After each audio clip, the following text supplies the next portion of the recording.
Magandang tanghali mga kabay. So ito yung pangalawa ko na repair mga kabay. 39514 letter B. So ang model nito mga kabay, DWA 6411. Finishing sander ng DeWalt po ito mga kabay. So ito mga kabay, umuugong lang. Ayan, sasaksak po natin.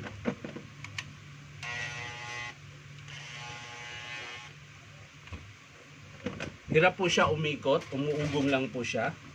So maaring dumi o kaya bearing. So tatanggalin po natin yung kanyang latin mga kabay. Ayan.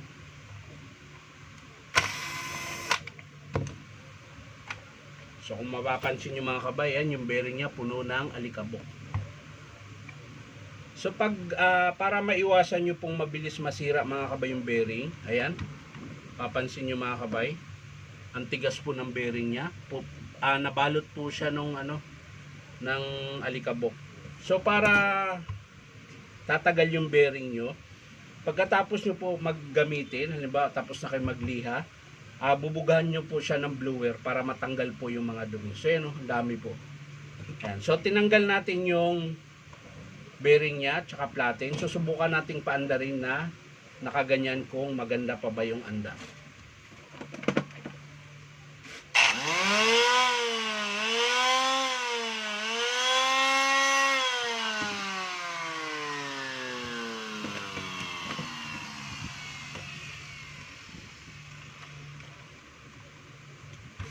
Alikabok mga kabay. So yan mga kabay, ito lang po ang problema nun. Ayan. At syempre kasama po yung kanyang platen. Ayan. Dahil bitak-bitak po yung platen niya.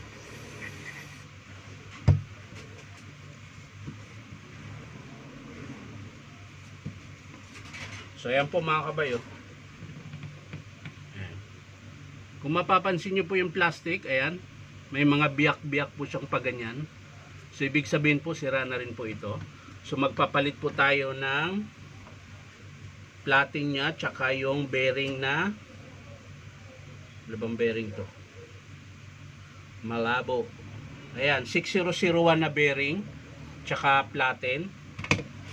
Yung rubber niya mga kabay, ayan, buo pa naman. So hindi po natin palitan yan. At syempre, titingnan natin yung carbon. Ayan. So ito mga kabay, babaklasin ko na to dahil lilinisin ko po siya. Ayan, dahil marami po talagang alikabok. Ayan o, kung mapapansin nyo mga kabay, pati switch namumuti lahat. So pag mga ganito mga kabay, binabaklas ko na yan. Dahil palit din po tayo ng carbon brush. Ayan, maiksi na po yung kanyang carbon brush. At syempre, tatanggalin natin yung kanyang cord clamp. Ayan.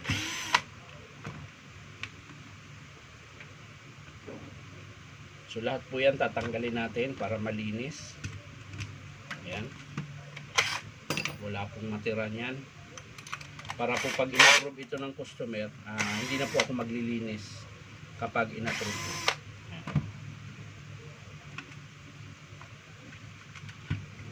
So yan mga kabay, oh. Tingnan nyo po, balot na balot sa dumi. Yan. So hindi ko na po ipakita kung paano linisin mga kabay. Basta po ang papalitan natin ay ito po, carbon brush, platen, at saka bearing na 6001. So yan lang po mga kabay. Maraming salamat sa panonood at palike and share na rin po. At syempre po, baka naman po pwedeng makahingi sa inyo na isang subscribe dito po sa aking YouTube account na Inom Tabay. So maraming salamat mga kabay. Sa mga gustong magpa-repair mga kabay, punta lang po kayo dito sa 530 T. Alonso, Santa Cruz, Manila. So yan lang mga kabay. Bye bye.